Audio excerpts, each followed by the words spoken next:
You're watching News 24 Live. Welcome to our Thursday Wheels Show. In studio we have Robert Daniels, who is the provincial spokesperson for emergency medical services in the Western Cape. He's going to share their view on a number of road-related topics which we featured over the past week. Robert, good morning. Thanks very much for coming in. Morning, Nick. Thanks for having me.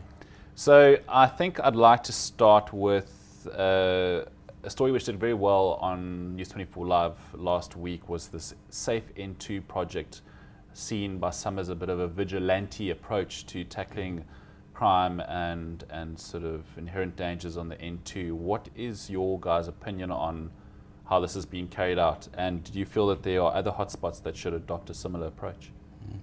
I wouldn't advise on anyone to adopt a similar approach, but from our side, we really think it's unnecessary, and we think it's unnecessary and quite sad that it's gone to the point where people feel they need to empower themselves to this degree. It's sad, and it's completely uncalled for. Not from their perspective as a community trying to keep themselves safe on the road. If they feel that's what they need to do in this day and age, then so be it. I mean, they haven't injured anyone, they haven't harmed anyone, they haven't gotten anyone to any sort of danger doing this. But it's just sad that people have to resort to these kinds of measures to feel safe on our roads these days. I'm asking myself, where are our South African police services? Where are our traffic officials? Why should people feel this frightened on our roads?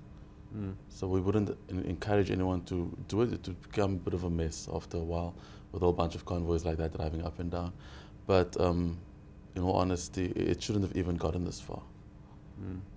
So what's the solution then, from your standpoint? From our standpoint, people need to step up and take responsibility for... When you say people, you mean authorities? Yeah, need to step up and take responsibility for their individual departments. It shouldn't have to be the way it is. That's our, from emergency medical service perspective. I'm not talking from our side. Yeah. We respond to emergencies. People being thrown with bricks on the N2, people being hijacked next to the N2, people being harassed and accosted on the N2, or any other road really. We deal with the aftermath. I mean, we don't deal with what happens up front and before the actual incident. And just to see how people are injured, it's sad, and it's saddening. And it really shouldn't be the way it is.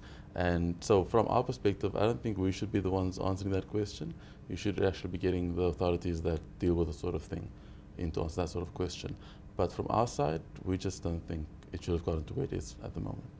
Have you guys engaged with members of the N2 Safe project? No, we have not. Like I said, we deal with emergency medical situations after the fact. And this is really something that should be addressed to people who are dealing with security and safety before people get attacked, not after. Are you able to sort of tell whether or not, since this concept was initiated, whether incidences have reduced on the N2?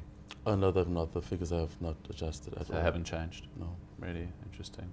These convoys are basically for the morning rush hour and I think I'm not sure if there's even an evening turn on it, but our main incidents of stone throwings and assaults on the N2 are very late at night, early hours of the morning.